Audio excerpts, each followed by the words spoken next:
Hello दोस्तों, कैसे हैं आप सब। तो आज की जो हमारी वीडियो है इसमें मैं आप लोगों को बताऊंगा कि जो टॉप के नोड जेएस के इंटरव्यू क्वेश्चंस पूछे जाते हैं। तो सबसे पहले आप लोगों को नोड जेएस के बारे में मालूम होगा। नोड जेएस एक जावास्क्रिप्ट का फ्रेमवर्क है, जो कि मोस्टली बैकएंड एपीआईज या बैकएंड सर्विसेज लिखने के लिए इस्तेमाल होता है। नोड जेएस एक non blocking event driven server है जो कि क्रोम V8 इंजन के ऊपर, क्रोम का एक V8 इंजन है जावास्क्रिप्ट का, उसके ऊपर वर्क करता है। नोड जेएस जो है उसके डेवलपर्स जो है वो माइक्रोसॉफ्ट कॉरपोरेशन है, उनकी सारी टीम है, और ओपन जेएस फाउंडेशन है। ये जो है बेसिकली नोड जेएस के फाउंडिंग डेवलपर्स हैं। तो अब हम जो है अपने इंटरव्यू क्वेश्चंस की तरफ बढ़ते हैं। तो सबसे पहला जो हमारा इंटरव्यू क्वेश्चन है जो कि पूछा जाता है नोड जेएस के इंटरव्यू में, क्योंकि मैंने काफ़ी इंटरव्यूज़ दिए हैं नोड जेएस के भी और दूसरी टेक्नोलॉजीज़ के भी। तो उसमें ये पूछा जाता है कि इवेंट लूप क्या होता है नोड जेएस में। तो आप लोगों ने जिन्होंने नोड जेएस के बारे में पढ़ा है तो ये सबसे बेसिक कॉन्सेप्ट है नोड जेएस का। तो नोड जेएस का इवेंट लूप ये बेसिकली नोड जेएस बनी ही इवेंट लूप के ऊपर है। इसका जो यू कैन से non blocking input output operation, जितना भी जो ये परफॉर्म हो रहा होता है वो इवेंट लूप के थ्रू ही परफॉर्म हो रहा होता है। सो बेसिकली मल्टीपल टास्क को at a same time perform करने के लिए नोड जेएस एक इवेंट ड्रिवन अप्रोच लेकर के आया, जिसमें हमारे पास यू कैन से जिस तरह हमारा क्यू सर्वर होता है, जिसमें एज इन हर वर्क एक रिक्वेस्ट साइकिल चल रहा होता है, एक लूप चल रहा होता है जो कि क्रॉस चेक कर रहा होता है, अगर कोई जॉब्स आई है तो मैं उसे परफॉर्म करूँ। सेम इसी तरह हमारा जो इवेंट लूप होता है नोड जेएस के अंदर वो कंटिन्यूस इन एक्शन होता है, और वो ये चेक कर रहा होता है कि कोई मेरे पास इनपुट आउटपुट रिक्वेस्ट आई है तो मैं उसे केटर करूँ और उसे एग्जीक्यूट करूँ। तो ये बेसिकली नोड जेएस के पीछे का आर्किटेक्चर होता है, और ये one of the most important question है कि इवेंट लूप क्या होता है। अच्छा, अब जो सेकंड हमारे पास जो क्वेश्चन पूछा जाता है वो ये है कि नोड जेएस सिंगल थ्रेडेड है या नहीं, क्योंकि इसका जो है एसिंक्रोनस थोड़ा बिहेवियर रहता है नोड जेएस का। तो इसका सबसे सिंपल क्वेश्चन ये है, क्योंकि हमारे पास जो हमारी जावा स्क्रिप्ट, हमारी जो जेएस है वो सिंगल थ्रेडेड है, इसीलिए नोड जेएस भी सिंगल थ्रेडेड है। तो आपको इसमें कंफ्यूज होने की ज़रूरत नहीं। इसका सबसे आसान जवाब यही है, क्योंकि जावा स्क्रिप्ट सिंगल थ्रेडेड है, इस वजह से नोड जेएस भी सिंगल थ्रेडेड है। अब सिंगल थ्रेडेड होते हुए ये जो हमें एसिंक्रोनस बिहेवियर देती है वो हमें इवेंट लूप के थ्रू देती है नोड जेएस। तो ये हो गया हमारा सेकंड क्वेश्चन। अब हम मूव करते हैं क्लस्टर्स। क्लस्टर्स क्या होते हैं नोड जेएस के अंदर। अच्छा भाई, देखें, क्लस्टर्स नोड जेएस के अंदर यू कैन से आपने थ्रेडिंग प्रोग्रामिंग का कॉन्सेप्ट अगर सुना है जावा में, तो क्लस्टर भी कुछ इसी तरह वर्क करता है। अब जब नोड जेएस का सिंगल थ्रेड जो है वर्किंग में होता है, अगर हम उसमें क्लस्टर इन्वॉल्व करें तो क्लस्टर ये करते हैं कि क्लस्टर एक चाइल्ड प्रोसेस बना देता है उसका। यानी एक हमारे पास एक मेन थ्रेड चल रहा है नोड जेएस का। अब क्लस्टर्स क्या करते हैं, फॉर एग्जांपल हमने 3 क्लस्टर्स बना दिए, तो क्या करेंगे, वो उसके 3 चाइल्ड प्रोसेसेस बना देंगे। यानी सेम या हमारा डिफरेंट कोड उन 3 चाइल्ड कंपोनेंट्स में चला जाएगा। तो अब जब भी हमारे मेन इवेंट लूप में रिक्वेस्ट आएगी, हमारा मेन इवेंट लूप क्या करेगा, उसे अकॉर्डिंग टू द ट्रैफिक उन 3 क्लस्टर्स में कन्वे कर देगा। तो इसकी वजह से हमारा जो नोड है वो डिवाइड हो जाता है नोड जेएस के ऊपर, और इसे हमें जो है अच्छी एफिशिएंसी मिलती है नोड जेएस के ऊपर। अच्छा देखिए, जहाँ पे इतनी सारी जेएस आई हैं, बैकबोन जेएस है, एंगुलर जेएस है, खैर कुछ फ्रंट एंड की भी है और कुछ बैक एंड की भी है। जैसे हमारे पास रिएक्ट हो गई, और हमारे पास व्यू जेएस हो गई, और इसी तरह हमारे पास काफ़ी सारी इलेक्ट्रॉन हो गई, जिससे हम जो है तीनों इन्वायरमेंट्स की एप्लीकेशन बना सकते हैं, डेस्कटॉप, वेब एंड मोबाइल। तो इसी तरह जिस तरह कुछ प्रॉस होते हैं नोड जेएस को यूज़ करने के, उस तरह कॉन्स भी हैं। तो हमारा जो चौथा क्वेश्चन है वो नोड जेएस की लिमिटेशंस के ऊपर है। अब नोड जेएस के जो कुछ डिसएडवांटेजेस हैं वो ये है कि अगर हम कोई ऐसा सिस्टम बना रहे हैं जिसमें बहुत ही ज़्यादा कॉम्प्लिकेटेड टास्क होंगे या बहुत ज़्यादा डेटा जो है उसमें प्रोसेस करेगा, तो हमारे लिए बेहतर ये है कि हम उसे नोड जेएस के ऊपर ना बनाएं। उसकी वजह ये होती है कि नोड जेएस का जो इवेंट लूप सिस्टम है ये हमें एडवांटेज तो देता है कि एक इवेंट के ऊपर ये एसिंक्रोनस यानी मल्टीपल रिक्वेस्ट को हैंडल कर सकता है यूजिंग क्लस्टर्स एंड कुछ और चेंजेस करते हुए, बट इसका डिसएडवांटेज भी एक है। इसका डिसएडवांटेज ये होता है, फॉर एग्जांपल अगर हम कोई बहुत हेवी और क्रिटिकल टास्क परफॉर्म कर रहे हैं नोड जेएस के ऊपर, तो उससे ये होता है कि इसकी परफॉर्मेंस रिड्यूस हो जाती है और हमारा ये जो इवेंट लूप है इसका जो है क्रैश होने का भी खतरा होता है।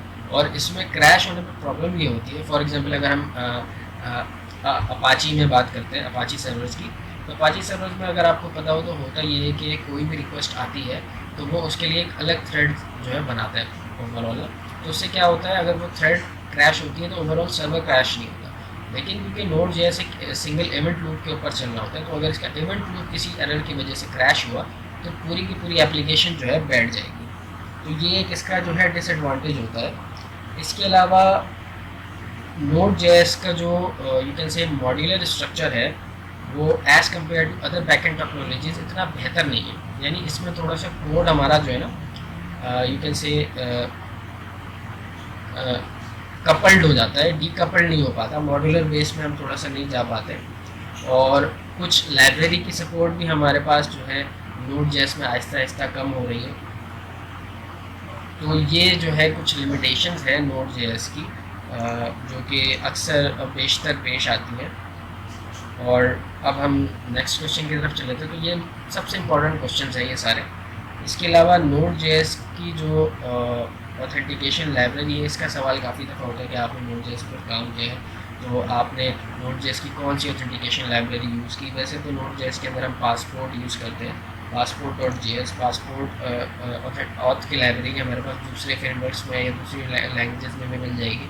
जैसे लारावेल के अंदर हमें पासपोर्ट की लाइब्रेरी मिल जाती है जो कि काइंड ऑफ नोड जेएस की पासपोर्ट लाइब्रेरी से ही इंस्पायर है। तो ये होती है हमारी ऑथेंटिकेशन लाइब्रेरी नॉर्मली जो हम यूज़ करते हैं नोड जेएस के अंदर। अब हम मोस्ट इम्पॉर्टेंट क्वेश्चन पे मूव करते थे, what is call back help. देखिए कॉल बैक का तो आपको पता ही होगा, ये जो जावास्क्रिप्ट का कॉल बैक का कॉन्सेप्ट है। अब बेसिकली वो भी मैं आपको चलो बता ही देता हूँ।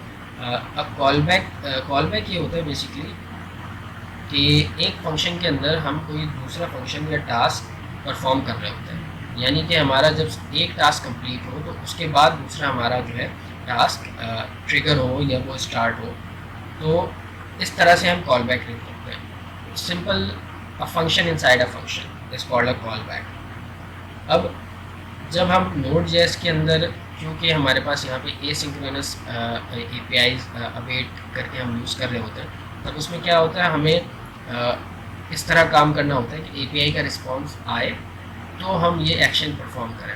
अब ऑब्वियसली एपीआई का रिस्पांस डिले ले सकता है, तो उसके लिए बास डेवलपर्स क्या करते हैं, कॉल बैक क्रिएट कर रहे होते हैं, काफ़ी ज़्यादा डीप सब कॉल बैक्स क्रिएट हो जाते हैं, जिसकी वजह से कॉल बैक हेल बन जाता है, जिसके अंदर से जो है हमारा यू कैन से कंपाइलर या सिस्टम जो है बाहर नहीं आ पाता। तो इसे कहते हैं कॉल बैक हेल, यानी बहुत ज़्यादा कॉल बैक हम जब इस्तेमाल कर लेते हैं तो it ends in a call back hello. इसकी जगह हमें जो इस्तेमाल करना चाहिए, हमें प्रोमिसेस इस्तेमाल करने चाहिए।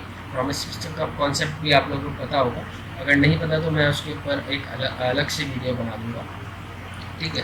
तो अब हम नेक्स्ट क्वेश्चन की तरफ मूव करते हैं कि हमारे पास यूनिट टेस्टिंग। अब देखिए आजकल के जो कॉन्सेप्ट चल रहे हैं इसमें यूनिट टेस्टिंग जो है काफ़ी ज़रूरी है। जो मॉड्यूलर बेस्ड हम यूनिट टेस्ट केसेस बना करके रख लेते हैं, तो जब भी हमारा कोई इस तरह का काम चलता है जिसमें हमारा पूरा आर्किटेक्चर छिड़ जाता है, मैं एज एन प्रोजेक्ट एक एग्जांपल दे रहा हूँ, तो वहाँ पे ये जो हमने यूनिट टेस्ट केसेस बनाए हुए होते हैं ये काफ़ी हमें जो है हेल्प करते हैं। वो इस तरह से हेल्प करते हैं कि हम जो है पुराने जो हमारे केसेस लिखे हुए, जब हम आर्किटेक्चर को चेंज करते हैं तो हम क्या करते हैं, हम उन्हीं टेस्ट केसेस को दोबारा रन कर देते हैं। तो उससे हमें पता चल जाता है कि हमारे आर्किटेक्चर चेंज की वजह से कोई हमारी बाय डिफ़ॉल्ट फंक्शनैलिटी जो है, जो पहले ठीक वर्क कर रही थी, उसकी टेस्टिंग भी हो गई थी, डिप्लॉयड भी हो गई थी, वो छिड़ तो नहीं गई।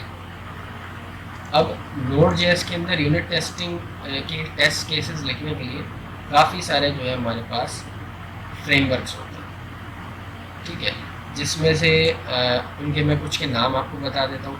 जिसमें सबसे पहले हमारे पास जेस्ट है, हमारे पास मौका है, स्टोरी बुक है, जैस्मीन है, साइप्रस है। तो ये काफ़ी सारे जो है यूनिट टेस्ट केस लिखने के फ्रेमवर्क्स हैं जिन्हें हम नोड जेएस के अंदर यूज़ कर सकते हैं। अच्छा, विच इंजन नोड जेएस यूज, तो ये मैं आपको पहले बता चुका हूँ कि नोड जेएस जो है क्रोम V8 इंजन के ऊपर वर्क करती है। क्रोम का जो है एक जावास्क्रिप्ट का V8 इंजन है, इसके ऊपर वर्क करती है, ठीक है। तो अब हम अपने नेक्स्ट क्वेश्चन की तरफ मूव करते हैं, जो कि हमारा है single call back error in Node JS. So जिस तरह हमारे पास कॉल बैक एरर होते हैं, इसी तरह हमारे पास इसको हम फर्स्ट कॉल बैक एरर भी कहते हैं। तो ये बेसिकली एक फंक्शन होता है जो कि हमें एरर का ऑब्जेक्ट रिटर्न कर देता है जब भी हमारा कोई यू कैन से हमारा कोई प्रोसेस रिवर्स होता है या उसमें कोई एरर रिटर्न होता है। जैसे इवेंट लूप में जो हमारा मेन इवेंट लूप होता है, अगर उसमें कोई एरर आ जाए तो वो पूरा इवेंट लूप क्रैश हो जाता है अगर कोई एरर हमने एक्सेप्शन के थ्रू हैंडल ना किया हो। तो इसी तरह जो हमारा एरर फर्स्ट कॉल बैक होता है, यानी जो हमारी फर्स्ट कॉल बैक के अंदर ही हमें एरर रिटर्न करना होता है, जैसे हम सिंगल कॉल बैक एरर या फर्स्ट कॉल बैक एरर कहते हैं। अब इसके अलावा एक और क्वेश्चन है जो मैं यहाँ पे आप लोगों को बताना चाहूँगा, मैं अभी टाइप कर लेता हूँ। वो क्वेश्चन ये है कि हमारे पास नोड जेएस के अंदर वैलिडेशन रूल्स किस तरह लिखते हैं। तो वैलिडेशन रूल लिखने के लिए हमारे पास नोड जेएस की वैलिडेशन एपीआईज भी मौजूद होती हैं, वैलिडेशन क्लासेस और लाइब्रेरीज मौजूद होती है, जिस तरह हमारे पास दूसरी लैंग्वेजेस में होती है तो हम उन्हें यूज़ करते हैं। इसके अलावा मैं जिस क्वेश्चन की बात कर रहा था वो ये था कि node JS can not scale on multi core system. तो ये बेसिकली है तो आंसर ही, लेकिन इस तरह पूछा जाता है कि फॉर एग्जांपल आपने नोड.जेएस के ऊपर काम किया तो हमें ये बताएं कि जो मल्टीपल कोर सिस्टम होते हैं जिनके अपने मल्टीपल कोर्स होते हैं ट्रैफिक को डिवाइड करने के लिए, जितनी इनपुट रिक्वेस्ट आ रही हैं उनको जो है कैटर करने के लिए, तो क्या हम नोड.जेएस को उन सिस्टम्स पे स्केल कर सकते हैं। तो इसका जवाब होता है नहीं, we can not scale Node JS on multi core system. तो अब इस वीडियो का एंड करते हैं। उम्मीद है वीडियो आपको पसंद आई हो, मैं इसी तरह मज़ीद जो है ट्यूटोरियल्स बनाते रहूँगा। Okay, thank you.